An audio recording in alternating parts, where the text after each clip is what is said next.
So for them to be able to switch and realize, oh, we can actually live off the park without killing any animals. They're the best protectors of that park. We got from South Africa, we got people they call truckers. Okay. Truckers are traditional San people. The San are the people in Southern Africa who identify animals based on their footprints. One female, one's pregnant, one's male, from footprints. And when we finally found them, there were 17 leopards. Yeah. You know, it was, and they hadn't seen them. Gorillas are so cool because they have no predators. Okay. They really are not bothered. We're the only predators for them. Chimps are omnivorous. Gorillas are 100% vegetarian. So, for anybody from Thailand, don't worry.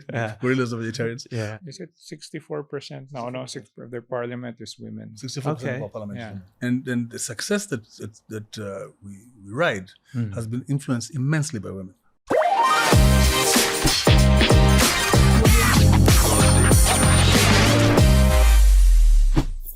Hi, everybody. Hello, Talk to Talk podcast. Thank you for tuning in. And thank you to all the listeners, all the viewers, especially those who have enjoyed our English speaking content. We are slowly transforming our channel to be catered to people around the world, not just in Thailand. And you know what? I was actually just going through a post in my phone and I came up with this one word. And that one word was, two words basically, was global perspective and the advantages of having a global perspective, being able to see things from a global point of view, understanding different cultures, learning new things, understanding the fact that everyone's life is different. Everyone is brought up in a completely different way, and the advantages of learning and the advantages of self-development. And I really thought about that, and I think, yeah, that is super true. Like everyone that is trying to learn English, everyone that already knows English, in my point of view, is an advantage in this way. I mean, I'm not saying that everyone has to, and I'm not saying that it's a disadvantage, but I'm saying that it has its true benefits. And today, our guest is going to give us a global perspective. But before I introduce our guest, I just want to say that I had just been at my honeymoon, and I went to Africa. I went to Tanzania. I went to the Serengeti National Park. I had a stopover in Ethiopia. I went to Zanzibar. I went to South Africa. I went to Cape Town. I can honestly say that was probably, if not the best experience of my life. I could honestly say that I would recommend anyone who's never been or who's a little unsure of going to Africa is you gotta go. Once in your life or many times in your life, you have to go to Africa. The people, the hotels, the food, the logistics. It is a lot more safe than I had expected. I'm gonna be honest here, but I did not feel unsafe one single bit during my whole time there. I did feel unsafe before I went, and now I could only recommend it. And our guest today is Victor. First of all, Victor is one of the co-founders of A2A Safaris, which is an organization that designs luxury, customized trips to meet your needs in Africa and other places around the world. And we also have Manzi, who has played a big part in transforming Rwanda in the last 30 years to becoming a destination for travelers all around the world. The wildlife there is absolutely amazing. The economy is pretty much based on the tourism model that he has played a big part in creating over these last 30 years. So yeah, so I'll let them introduce themselves and we'll learn a little bit more about what they do. But I think today our main mission is to learn from them, is to understand what it is like to be a global travel organization and someone to actually build an industry in the last 30 years. It must not have been easy. And I just like everyone to go on this journey and have this global perspective mindset. And I hope we learn a thing or two. Yeah, so I guess we can start. I did a brief introduction earlier. I don't know if my facts were completely 100% correct. So maybe we could start off by maybe you guys introducing yourselves, what you do, and why you here in Thailand at this point. Maybe we could start with you, Victor. Okay. Yes. Hi. So hi, Alex. My name is Victor Dizon. I'm the co-founder of A2A Safaris. A2A Safaris is the first. We were the first company in Asia focusing on luxury bespoke safaris. We started our company back in 2002 in Hong Kong, and really we set out as our goal to introduce the African safari as a viable luxury experience and destination for Asian clients. Okay. And we're here in Bangkok, well, this week, today, as part of a roadshow with Manzi, really to promote and introduce safaris in Rwanda to the Asian market. Okay. That's All right, my name is Manzi Kaihura. yeah. I'll start off by saying I speak very fast. So you might have to slow it down. That's no problem. My name is Manzi Kaihura. I'm currently the executive chairman of Wilderness Rwanda, which is a company that runs luxury lodges in Rwanda. Okay. I've been in the tourism industry from the nascent years of tourism and rebuilding or restarting or relaunching tourism in Rwanda. So Yeah. my experience goes back close to 30 years. Okay, that is amazing. I actually really want to learn more about, like, have you been doing this for over 30 years? Is that correct? Yes, because we started the relaunch of tourism in Rwanda around the year 2000. Okay. And so from strategizing to implementing to the current situation today. So it's been an exciting time. Okay. So before we get into all the like really cool serious stuff, we're gonna do the silly fun stuff first. So I just have a bunch of random questions, really. So what is the first word that comes to mind when you think of Rwanda? Anyone that's ready? Yeah. Gorillas. Okay. Resilience. Can you explain a little bit about? Because I think we're where we are through difficult times. We come from a very difficult background, Right. and Rwanda has persevered and fought through and pushed through Right. against all odds. So resilience is important to me. In every time of the word, the people, the wildlife, Yeah. the conservation. It's about resilience. to Okay. me. A morning game drive or an evening game drive?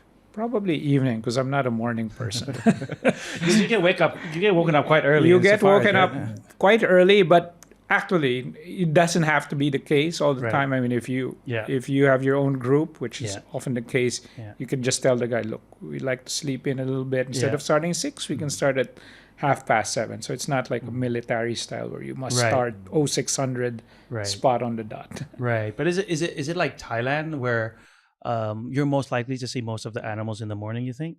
I think it's a combination of they're most active in the early mornings and late afternoons. But I've started safaris at 8 o'clock and seen a lot, so it's not like you're massively going to miss out. It's a lot of it is luck as well. Right. Yeah, Manzi, would you do it in the morning or the evening? I do an evening game drive from a boat, which is very rare because in Rwanda you can do that. You're Right. on a boat, on a lake, and you actually doing a game drive from the lake. And the views are incredible. Okay. Then you end up with the sun down next to the lake. Fantastic. How do you do that? Like, how do you get on a boat? From the lodge Yeah. that's built next to the lake, Okay. you get on a boat, do a game drive in the evening, and then you end up stopping, a distance away from the boat. Okay. From the lodge. Have a sundown and then drive back now. That turns into a night game drive back. Right. So that combo really does it for me. All right. Actually, one thing that I was really confused was about the word game drive.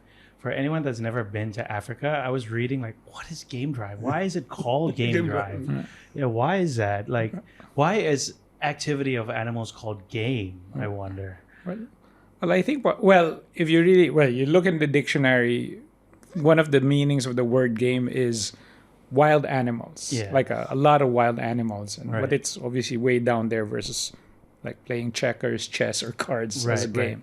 And I guess, and that's a British term over the years, they would say actually it's partially even was used a lot in the hunting times when they say we're going big game hunting, I see. and then as the industry transitioned to photo safaris, ecotourism, the terms sort of stayed, and so now they use it to describe the activity. We're going on a drive. What kind of a drive? We call game drive, which is looking for big game. Yeah. Okay. All right. And what is an animal that makes you smile every time you see it? I would immediately say a gorilla. Gorilla. For me, yes. Gorilla. Absolutely. I missed the gorilla. I didn't get to go. Like, we were going to go, but then we changed our plans, which is like, what is so special about the gorilla? I see them on TikTok. You actually can go super close to them. Yes, not Right. recommended, but you can go pretty close to them. Okay. What's special? It's the similarity between gorillas and humans. Uh-huh. The DNA is so close. It's mind-boggling. Right. they live in families. There's a family scene going around. There's kids suckling. It's just a lot of people break down and cry because of how intense it is. Intense in emotion. Okay. Because I think the big difference here, Alex, is when you're on safari, you're in a car. So there's a barrier between you and the animals. Yeah. Whereas when you go and see the gorillas, you're walking into the forest, into the environment. Right. It's like somebody walking in here and sitting down with us. Okay. It's literally like that. Our life goes on. So, Right. so it's intense. You feel honored to be there. Right. How big or how tall is the biggest gorilla? In terms of height, they're not that high because most of the time they're on all fours. Right. So when they stand up, maybe 6 feet max. Nothing. 6 feet. But I'm 6'5", so that's not too tall for me. You're okay. But really massive. Talking about over 200 kilos, so it's big. Yeah. And Victor, what is an animal? Okay, for me, my favorite, which maybe might be corny for you guys, it's actually the elephant, the African elephant. Which and the reason I like them is they're always doing something. And if you look at how they behave, again, it's very much in a family structure. There's always a matriarch taking care of the siblings, the children, especially the babies, and you observe them how they take care of their young. Yeah. It's pretty amazing. And I know they have elephants here in Thailand, but behaviorally they're similar, but they look different. They're bigger. You've probably seen them from your own trips, and so even if you've seen lots of Thai elephants or Asian elephants, I'd say for Asians, the African elephants are still very interesting. It's actually one of my favorite animals seeing there too. As I work in like conservation, we go to Khao Yai National Park, and I've been doing this for maybe like 10 years now. And we take people and we learn about conservation, we learn about elephants. And in these 10 years, I've seen 2 herds. 2 herds. And each of those times, I was super excited because that's very, very rare, even in a national park here. And you see that odd elephant every now and again. But when I went to Africa, I couldn't believe it. You see 20 at a time, and you see this herd. And I remember going on the plane, on the airstrip plane, the small plane, and looking down and seeing the elephants along the way. It was amazing. And what is the top 5 safari destinations in Africa you would recommend, or top 3? Let's say top 3. Yeah. Let's see all of that. Yeah. Okay, wow, that's a difficult question. I mean, You better include Rwanda. But We have to put Rwanda in there. Okay, maybe again, this is in no particular order. Yeah. I guess Rwanda will be, one of those 3, mainly because it is, as Mansi had said earlier, it is a totally unique and special experience. Just seeing the gorillas, being with them, and the ability to just literally be next door to them. I guess the other one I would put high on my list is Botswana, which is I would put more your traditional safari, but mainly I think Botswana's biggest attraction is the space and the emptiness. It's got huge tracts of land which are no humans at all, just wildlife, and the density of humans, both local and tourists, is very low.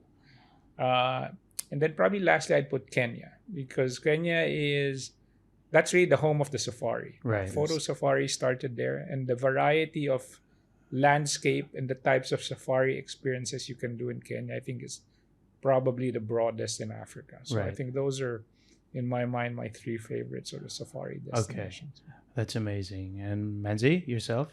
Number 1 would be Rwanda. Number 2 Rwanda? Number 3 would be Rwanda. No, actually, I'll put Botswana definitely among the top 3. Okay. Because Botswana started the very low volume tourism model that I have a lot of respect for. So Botswana I would definitely put among there. The other place I haven't been to, but I think is on the list, is Namibia. But I haven't been there. I'm dying to go Namibia. there. Yeah. I really want to go there. That's the it's like a desert safari. Exactly. Right? Yes. Exactly. Because it's so different. Yeah. Like, although I haven't been there, I'd put it among the top for me. Right. It's a unique experience. But that's one thing about Africa. Like, you can pretty much go any time of the year because it's such a big continent that the seasons are different throughout the year, right? You can combine them. It's really like you did. In fact, that's what because as a travel arranger, that's a question we often get asked, which is, what's the best time of the year to go? And my simple answer there is, look, between roughly June to September. It's good in the everywhere they have safaris in Africa, but the other months it's really country specific. But whatever month you go, there's going to be at least one good country or two where you can have an amazing experience. And as you said, the seasons are different throughout, but every month there's a good place. Yeah. What is the greatest safari experience you have witnessed with your own eyes? Again, I'll go back to gorillas because this one time around 2005, I think I told you a story, Victor. We went gorilla tracking, and gorillas live in families. But you also have the individual renegade silverback. Silverback is a fully grown male gorilla because it goes gray. The back goes gray, so we call it like I'd be a silverback because I'm gray. So, but a renegade silverback had come in and fought the head of the family. So the idea was he was trying to take over the family. So he fought and kicked him out. So he took over the family the day we were there. So we didn't see any other family member except the renegade silverback. It was so protective of the family it had just acquired. It was just pacing around, making sure that we don't go any closer to the family. Right. And that was exciting to see that tension, one, and two, just to understand the dynamic. The guy is just trying to get a family, and you've got to be pretty strong to walk into somebody's home, remove the head of the house, and take over the family. So it was a pretty interesting experience for me. Like to be able to understand the whole thought process going around, yes. Right? Yeah, he's kicked out the dominant male. He's taken over the family. Yeah. And he's got, I think, 3 or 4 wives. He wants to make sure that all the women stay there. He wants to make sure all the kids stay there. He wants the house intact. Okay. So us he was seeing us as intruders in that particular moment. So it was deep. Right. It was very deep. I understand. I completely understand when you say the word just deep. Yeah. Like I remember I saw like the lion slowly going up to the zebras that were crossing at the time. I didn't see the actual attack, but just them moving every 10 meters, every 10 meters and stopping every time. And that's something that even though you see it on documentaries, when you see it in real life, it's so different because they're moving like 10 meters every hour almost. And you're just eating and you're just watching like just seeing it all. Nah, I can't get this. Too many zebras. I'm going to get attacked. Exactly. Like that which is the weaker one, which is I was just like, I couldn't believe how much Lion King, they said the circle of life. Yes. I couldn't believe that witnessing the circle of life in real life, that's how it really is. Intense. Yeah, it's intense. Yeah, and yourself, what was the best experience? I guess it's funny. I was actually going to talk about this circle of life. So we've been fortunate enough to sort of see the great sort of wildebeest migration a couple of times. In one particular time of the year when you go, which it's called the the calving season, which is basically all these wildebeest. So there's about call it 1 million of them, and then there's 40% women. So there's 400,000 female wildebeest. And the way they work is they all give birth roughly in a 2 or 3 week period. I mean, the idea is so they get born all at the same time. So when the predators come, there's too many to eat. So even if they kill 25%, that's still a few 100,000 will go on to live. And on one game drive, we were fortunate enough to witness several births. Like literally, the wildebeest cow was standing, and then it sat down, and then it started giving birth, and we saw the whole thing like end to end. And in one case, after a few minutes, the wildebeest calf, newborn, was able. You could see it was struggling to stand, still had blood on itself, and then it managed to stand. It walked, and then after a few minutes, it was running like as fast as the other guys.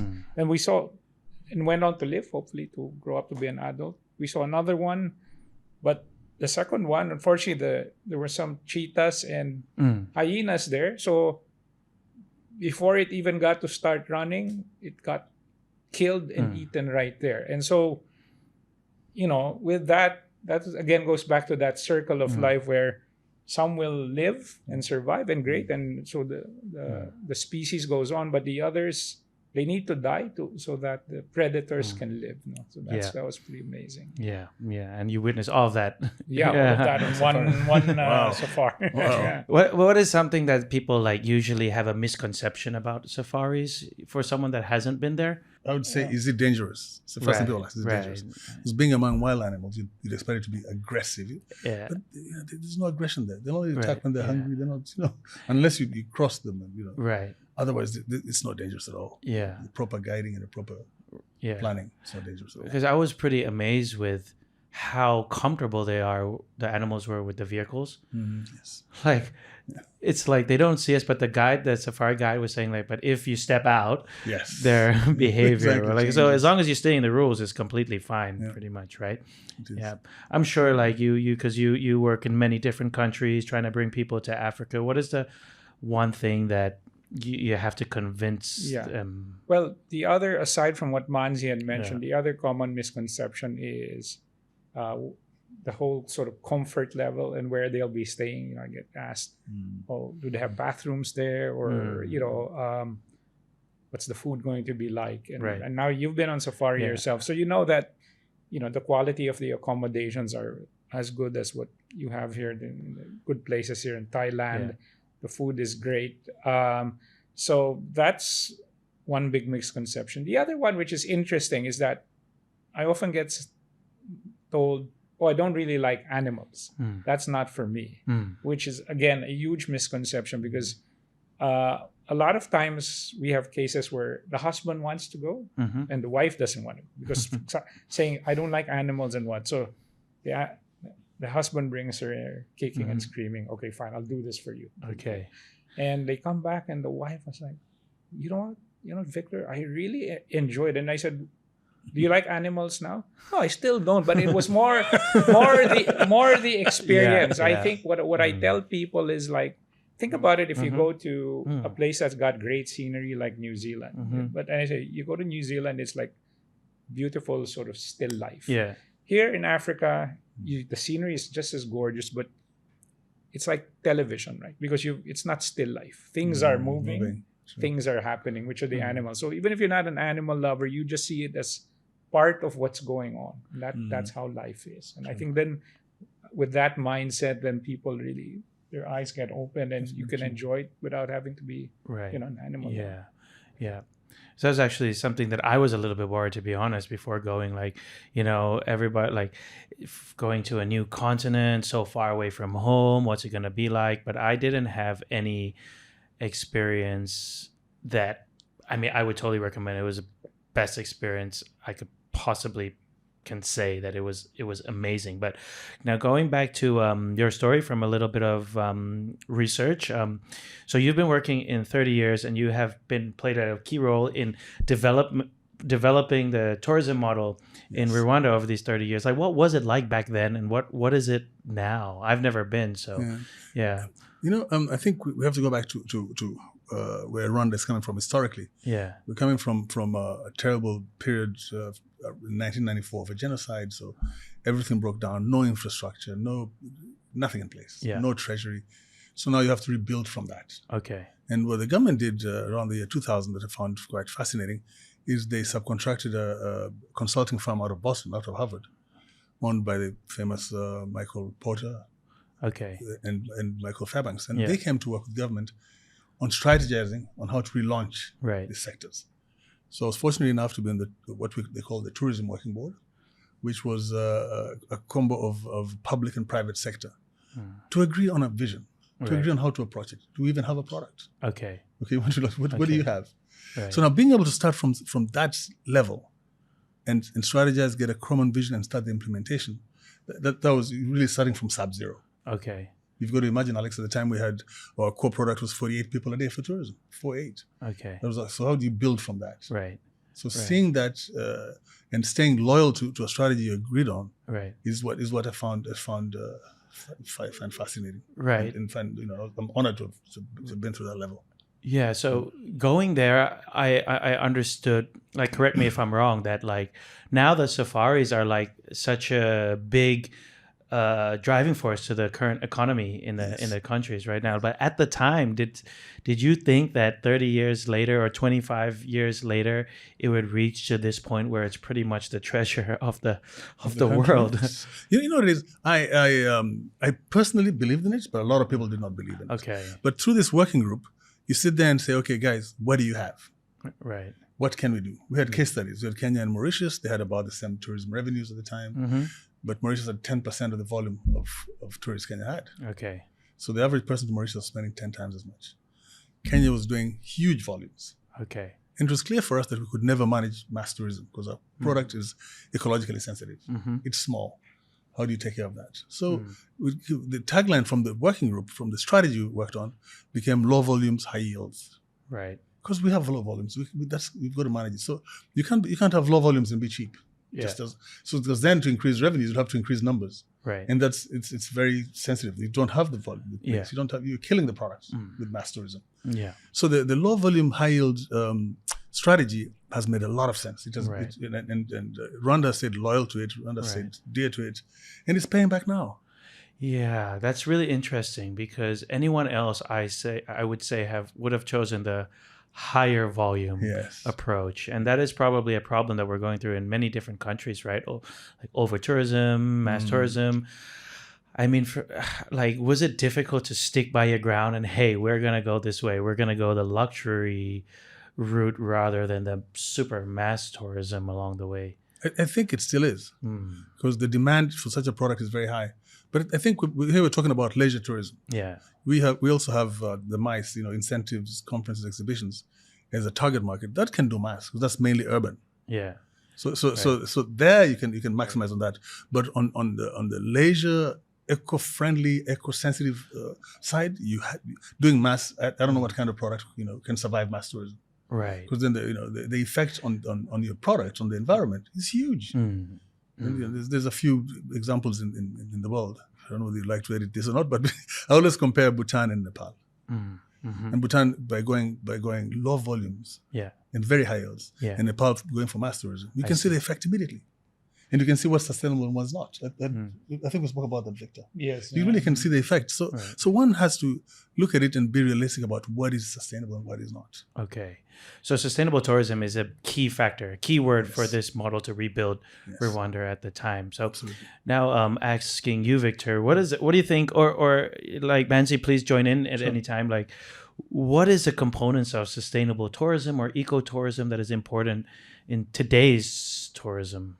One is, I think, what Manzi had said. I think in this era now where you've got a lot of issues around over-tourism, I think numbers and controlling numbers is very important because in Africa, and you've seen that where in certain countries that have taken the more mass approach, where it's maybe too much of a free market, even though the operators themselves, I know, would like to kind of, sensitive to what they're doing, but if there's just too many of you in a certain place, it just doesn't work. But I think people are trying, even in those setups, are trying to do best practices to maintain it. But it's at the end of the day, in my mind, it's really a numbers game, and it's something that, and for the governments need to be able to sort of regulate that in a more sustainable way. I totally agree. Yeah. It all boils down to regulator. How do you regulate it? Yeah. What are the entry levels? How big can you build? That kind of stuff. What's the pricing? Because a lot of times in the case of Rwanda, the only way to control volumes to such a sensitive product is by pricing. Right. You can't say don't come. Yeah. So hike the price and reduce the number and keep the number low. Because the danger of letting in more people and killing the product, because in our case it affects the park, which affects the gorillas. That's the habitat after all. Yeah. So I think one has to be very clear about what you can demarcate certain areas. There's areas that can take mass tourism, there are areas that cannot. So it's all about having a clear strategy. And in the case of Rwanda, we were fortunate enough to have a common vision between public sector and private sector. Yeah. And agreeing on that. Yeah. So that works well. So now that, like you just mentioned just now, like creating value to the product and being able to have the funds to look after it, I really wanted to see the gorillas. And as we were planning the trip, I realized that it cost like $1,500 to have the permit to see the. This is $1,500 USD per person per day, not including hotel, food, or anything. Just having permission. Cup of coffee in the morning. We have coffee in the morning. Include coffee? Yeah. I didn't realize it included coffee. They do give coffee, right? Yeah, Rwanda coffee. Which first glance was like, wow, that's. I was talking to my wife. That's out of our budget for this trip. We're going to so many places. So then eventually we had to not go to Rwanda, even though now I had to promise her that we will go back. But once I looked into it, I realized that, hey, this is actually a sustainable model. Like this is actually one, creating value to the product, like you said. Two, it's stopping mass tourism. And three, the money that is going in is actually used to conserve the gorillas, which I didn't see. I was like, wow, that is amazing. Like, can you explain a little bit more how this model works? You know, a certain percentage of the park, of that 1,500, goes into conservation. A certain percentage of that goes into the community. I think when it comes to there's conservation, there's tourism, and there's community. Okay.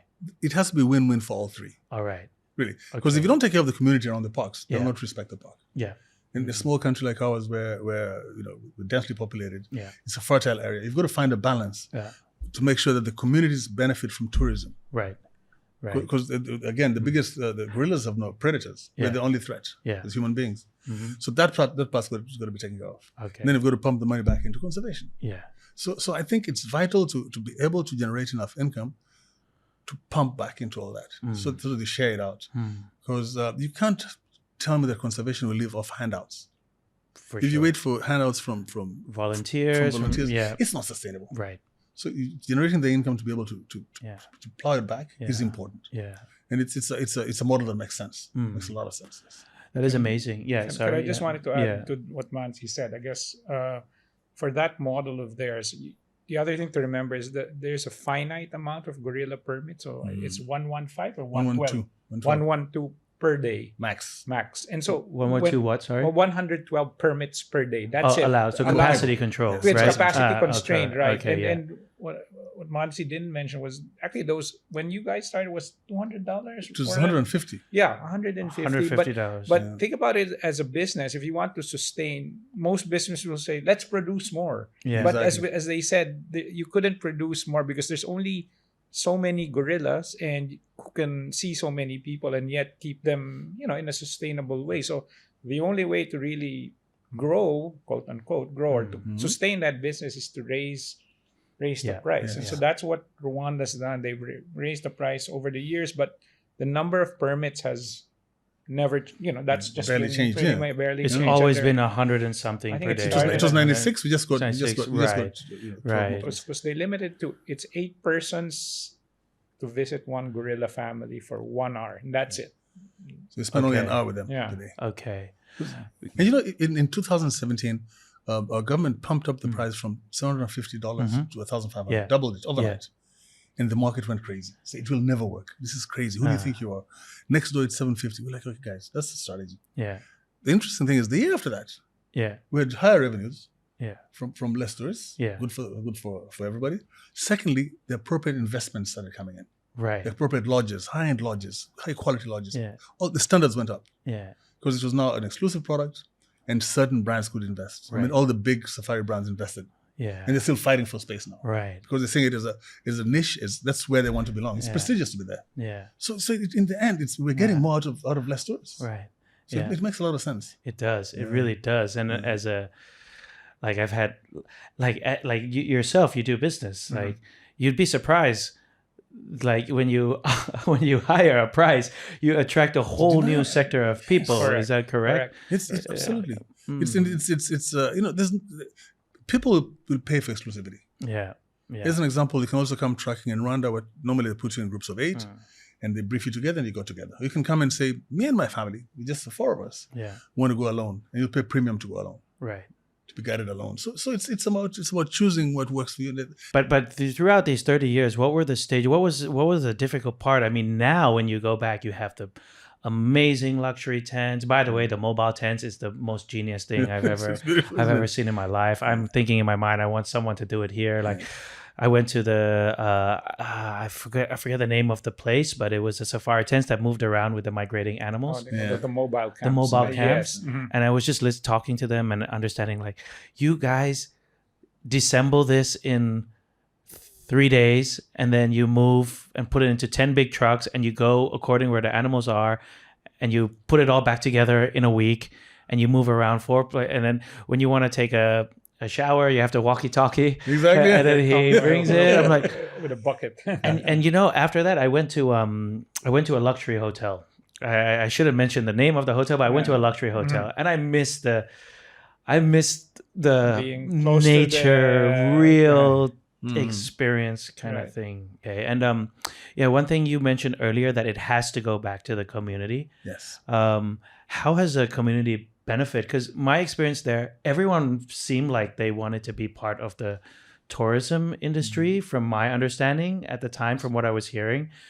How has it benefit the development of the country as a whole? If I take again Rwanda as an example, when we decided we we're going to go low volumes, high yields, Right. we're in a situation where again the regulator is the government. In our case, the government is very well organized, very structured. Yeah. They put in the infrastructure. The roads came in, we needed the roads. Yeah. That area was not accessible. Yeah. Electricity came in, we needed all that. Yeah. And in the process, when you access rural areas, access to markets comes with it. Right. So immediately the crops are getting to markets. Access to infrastructure comes with it. They're getting electricity in their homes. Yeah. So that pushed it up immediately. And then come the investments in the area. The investments create employment. Right.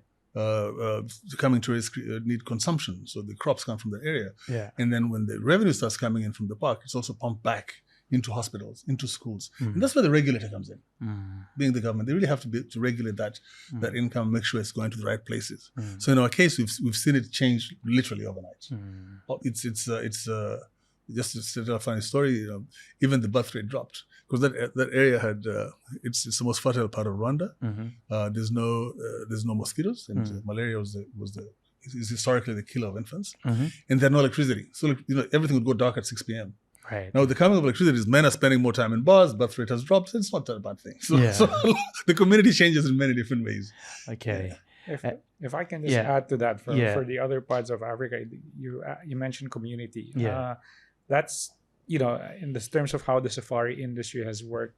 Rwanda's somewhat lucky. They never really did have a very big poaching problem, but in other countries in Africa, for instance, Kenya, that was a huge issue. And I think what the safari industry has done is, by setting up, let's say, a camp in a certain area, as Manzi had said, most importantly, you create the employment. So ideally, you're employing members of the local community throughout the safari organization as hospitality people, as guides, and then as anti-poachers. And then there's the education part. When they realize that, because there's always this human-wildlife conflict. One is there's just conflict where animals are raiding crops, they're killing the goats or the cows, or some people poach for food. So a lot of these sort of conflicts. But when they realize there's a legitimate and sustainable ecotourism operation operating there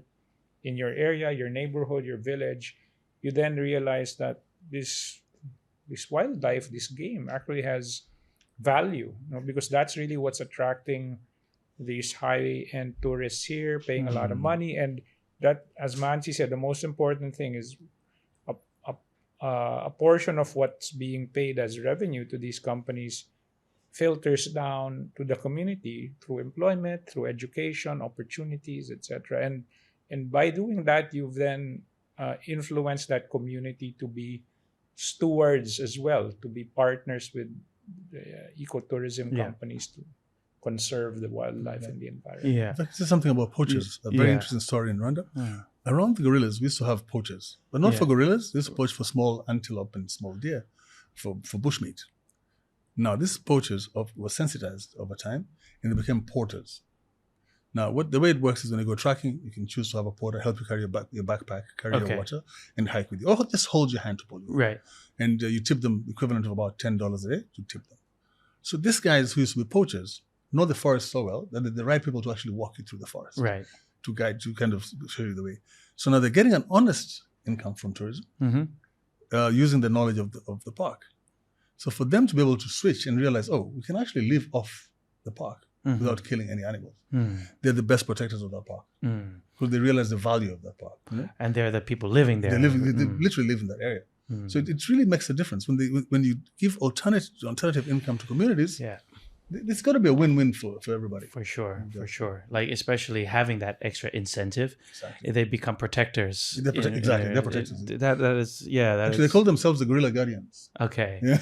And would they feel like if someone came in and had the energy that they were going to ruin the wildlife or they're going to do something bad to the animals, is it like a huge like no for local It's people? a big no-no. It's a big Really, no-no. They've been sensitized enough. Okay. When you see your kids going to school, when you see that you can get your crops to the farm, Right. when you see that you've got medical insurance, all of a sudden, your mindset changes because Okay. your basics are covered by the park, by tourism. Mm. So it makes a big difference. So they're all like very aware that we have to protect our space yes. because what is the word, like I'm translating from Thai, but basically the quality of the environment, it's directly impacts the quality of our life. Exactly. Is that correct? And of our children, of our futures. Right. It's really, as an example, we have buffaloes in that forest. They used to come out to go and ruin the crops, and farmers used to kill them and Right. eat them because buffalo meat is buffalo meat. Yeah. And they've been so sensitized now, you're not allowed to kill it. Yeah. If you kill it, you bury it. Yeah. So Right. to the extent that now when they come, they chase them away with pots and pans so they can go back into the forest. Mm. So it's because they realize the value of it now. I see. It's really a different ballgame. Yeah. And what are the highlights of Africa? Like, are you guys working on something right now that we can expect to see in the next few years?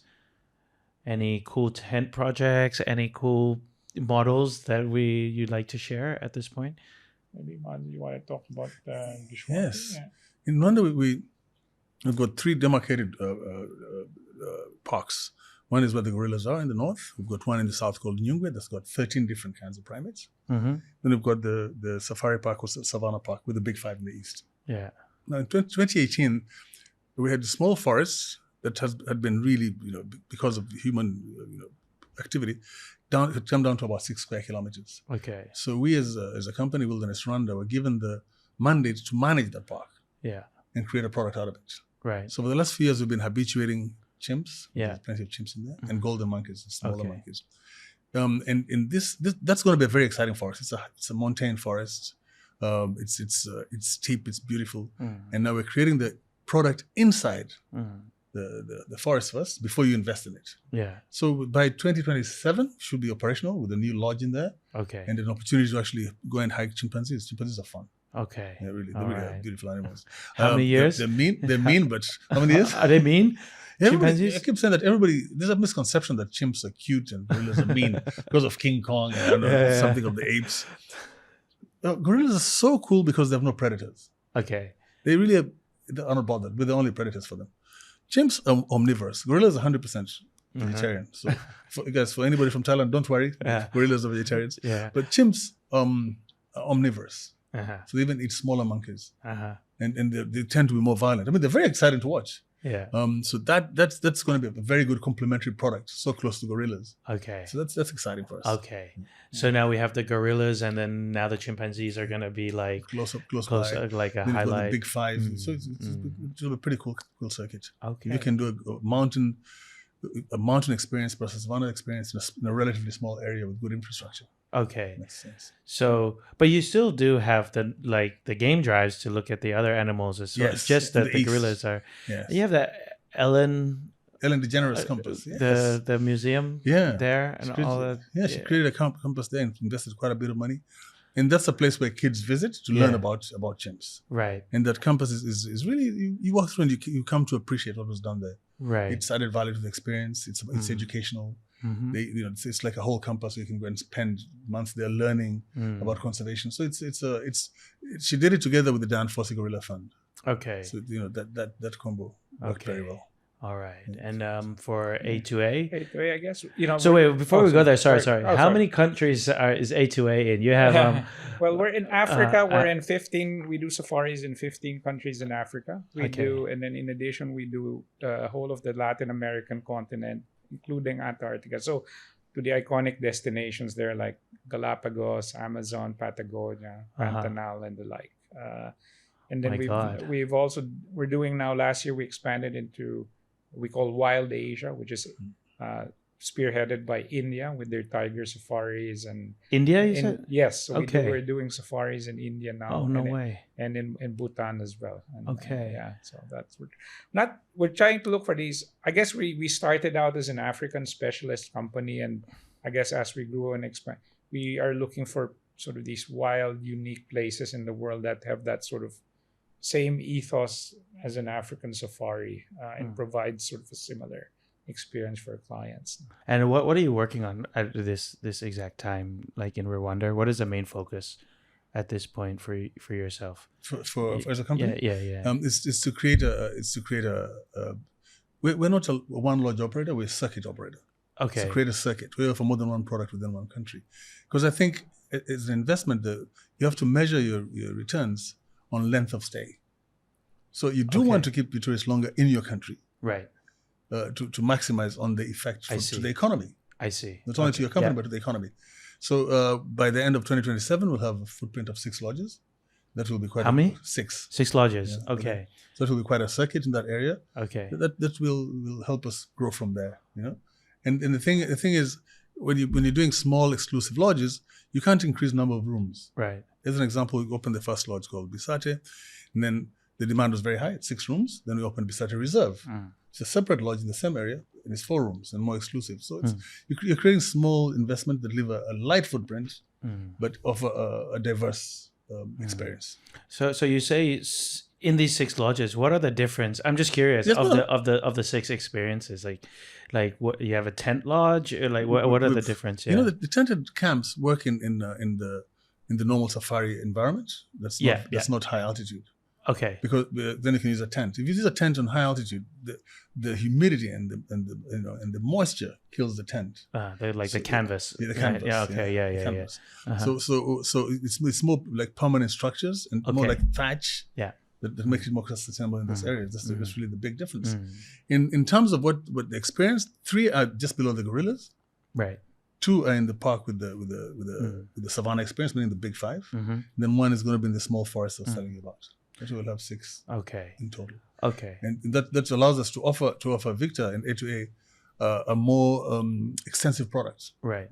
Because eventually, in all we'll do, we have to convince Victor about what we do. Because A2A is the one who's going to come and talk to you. Yeah. You know? So he has to come and he has to meet his standards. Okay. So if we can't meet our local partner standards, we're failing. Yeah.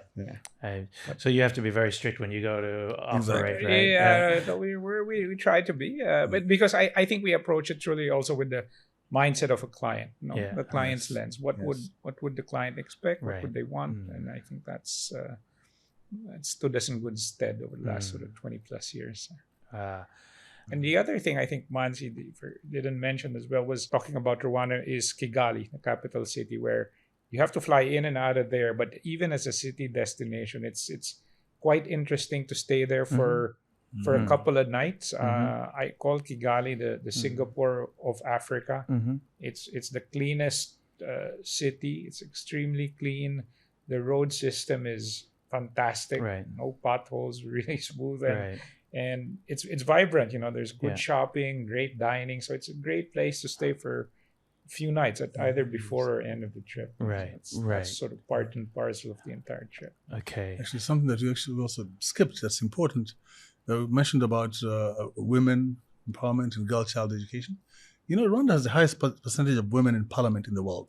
Oh, okay. And the success that we ride has been influenced immensely by women. Right. In many sectors. So it's the empowerment of the girl child and empowering women has really given us huge returns. Okay. Huge returns. You know, it's something that's a very interesting case study. Okay. 64% of their parliament is women. 64% of our parliament is women. Okay. If I was to go to Africa, I remember the first day I went, I thought it was going to be like Europe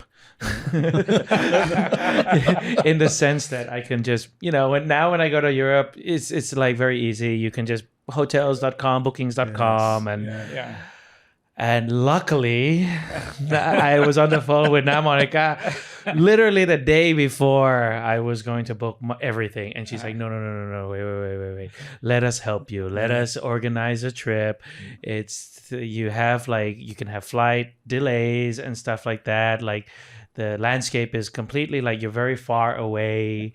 So, so as organization, would you recommend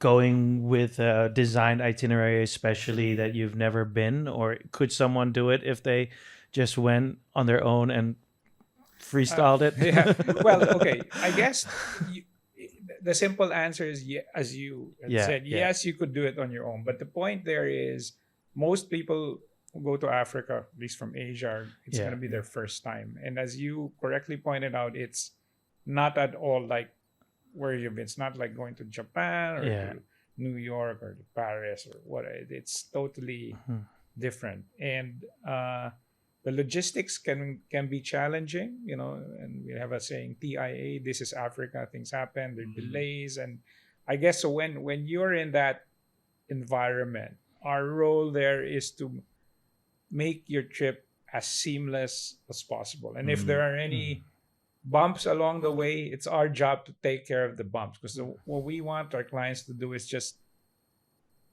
maximize the enjoyment and take out all of the hassles and the pains and whatnot. And I think the other thing that people don't realize is by working with a company like an A2A, you're actually not paying any more than doing it yourself. So I ask people often is, we're here, we have 25 years of experience. We know the people who own the lodges, we know the air operators, and we'll do all that for you.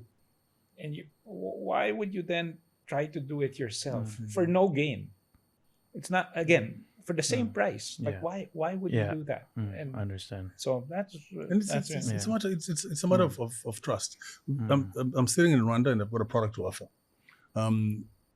The last thing I expect is to be able to come to Bangkok and pick individuals. Yeah. So having a trusted partner on the ground is the most natural thing to do. It's easier for you to deal with money than to deal with me. You've never seen me. I'm sitting in Kigali. That's miles away, and she's next to that. So that link from consumer to agent to product is vital. Right. It's vital. It also manages expectations. Yeah. Because you're briefed accordingly by your local partner. What to expect, what to do, what not to do. It makes life on my end a lot easier. Right. Believe me. Right. It really does. Yeah. Yeah. I must say that it was amazing. Like. You know what I love the most about working with A2A was the briefing at the very beginning. That's vital. Yes. That was something I've never been on a trip that someone had to brief me before. You know what I mean? True. And just like little things like you can't take like I was thinking like luggage, laundry. I couldn't believe that all the hotels would offer laundry services. Yes.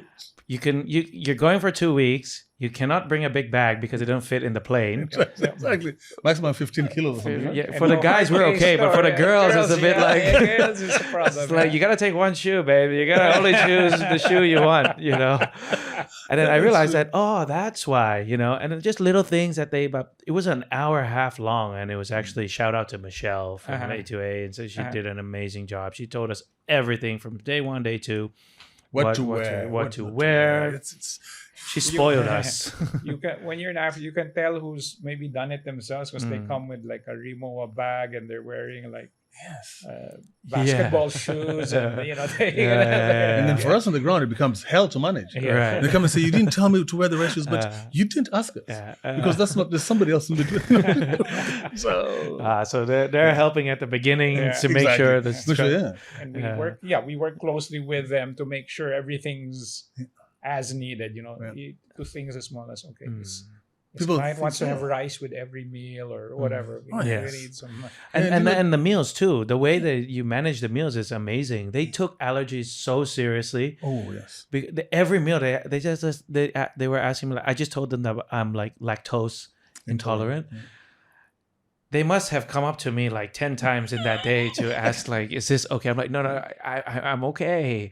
They're just super like careful because they're trained. They have to. We're in the middle of nowhere, right? They want no one having like any bad stomach or anything like that. Anyways, before I go on to the last part, is there anything else you want to talk about? Yes, on the safari part, there's an experience we made in Rwanda that I really had never seen before until 4 years ago when we started the lodge in the safari park in Nigeria. We got from South Africa. We got people they call truckers. Okay. Truckers are traditional San people. The San are the people in Southern Africa who identify animals based on their footprints. Okay. Alex, that was the most exciting thing for me to watch. They walked around that area and they said, you've got about 17 leopards in this property. I said, what? Yeah. One female, one's pregnant, one's male, from footprints. And when we finally found them, there were 17 leopards. Yeah. You know, it was, and they hadn't seen them. Mm. There's so much knowledge from on the continent that we can use to kind of enhance the experience. That tracking was just very, very impressive. They're amazing, and the knowledge that they give to us is like you can ask anything. Like they know about every animal. They know how high each animal can jump. Exactly. They know the noise that it makes, and you've experienced kill. Like I honestly can say that the guides there they're professors basically, Yes, right? true, very true, Yes, right? very yeah. true. And they manage the experience. Yeah, They really do. they make your experience amazing. I mean, talking to you made me think. One of the things. I often get asked the question as well. Why should I go on safari, right? And my answer a lot of times is it's actually difficult because for me, and you've been on safari, I've been listening to you talk. I tell people, safari, it's not necessarily what you'll see. So being on safari, it's a feeling. Yes. And now that you've gone, Alex, you know that feeling. I can tell right away when I know. I talk to someone who's been on safari or never been. And a lot of times, how do you convince people to do something that's very difficult to describe? Because you can say, we'll see animals, you stay in a nice lodge, and you'll have good guides. Okay, but still, that doesn't actually convey what being on safari is. But we're fortunate that despite that challenge of how do you articulate that feeling, we have had, fortunately, over the years, a lot of people who've sort of taken that leap and come back then with that feeling. Then a lot of times they come and say, okay, Victor, now I know what you were talking about, that feeling, right? Yeah. And so that's what, we always hope that we can get more people to get that feeling. And I call it the Africa bug.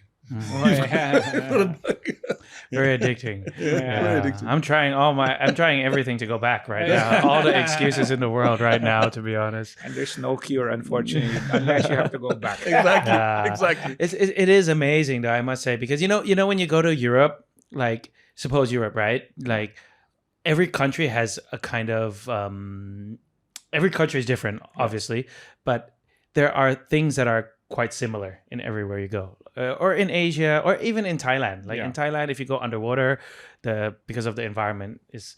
But from a Thai person going to Africa, it is a whole new environment. It's a new experience. It really is truly you're in the middle of nowhere experience like never before. The trees are completely different. The look is completely different, and it is definitely a super recommended place ever. Yeah. Do you watch sports? Yes. Africa is huge with football, right? Yes, football is very big. But in Rwanda, it's big on basketball right now. Oh, yeah? Woke up early to watch the final this morning. Both of us watch up. You're basketball fans too? Yes. In the Philippines, huge. Huge. Huge But basketball. Rwanda is big. There's a league called, are you familiar with the BAL, the Basketball no. Africa League, Oh, yeah? which is owned by the NBA. Oh, and nice. it's headquartered in Rwanda. Ah, okay. So it's big. So they're big. It's very exciting. Okay. Because we're both basketball fans. Because the everyone knew like football, what was going on But there. most of Africa is a big It's football big. crazy. Big. Yeah. You'll see Rwanda advertising on Arsenal shirts and PSG shirts. That's right. PSG too. PSG too, and one of the It's Visit Rwanda. Yeah. Right? Yes, that one, yes. Yeah, that was actually one of the questions I was going to ask. Actually, that's actually part of the Rwanda marketing. Yes, too. Yes. That's pretty cool. Everyone around the world. Both for tourism and investments. Okay. We always like to do this, and we always end it with like a favorite quote. Just anything. My favorite quote, really, especially living in Rwanda today, favorite quote is, "Leadership is cause, all else is effect." That boils down, whether it's family, whether it's country, leadership is cause, and everything else is effect. Okay, that's very cool. And my quote is, this was not my favorite, but something it's very memorable and very true. But it goes something like this: I envy the man who has never been to Africa before, because he has much to look forward to. Wow, nice. That's a good laugh. That's a good laugh. Thank you so much, Mansi, Victor. Thank you, Thanks, Kapung man. Kap. Thank you for coming. Thank I you know very you're much. on a very, very busy tour. Yeah, no, I wish you the Thanks best for of your time. luck. I hope to see you in Rwanda. I Yeah, hope to please. see you yeah, sometime. no, I'm Great, sure yeah. we'll be, we got a lot of things, we Yeah. can talk some more, but Yeah. offline. But I think there's lots of scope for us to collaborate, and given Thank you. what you're doing. Thank you. Best of luck. I Thanks. super envy what you guys are doing. Thank Like you changed the country, you changed an industry. Is absolutely amazing. I hope to do something like that one day, hopefully. Yeah. And thank you for joining us. And so we have A2A Safaris. We're gonna put up all the details here. If you do want to go to Africa, then please get in contact with Victor's team, and through Victor's team, you will also get to Yes. stay in the hotel, stay in the services that Mansi has been part of, has created, has helped shape for the last 30 years, and yeah, that is absolutely amazing. Thank you so much. God like, god share, god subscribe, and see you next EP. Krapom. Thank you. Thank you very much. Thank guys. you. Thank you. Cup.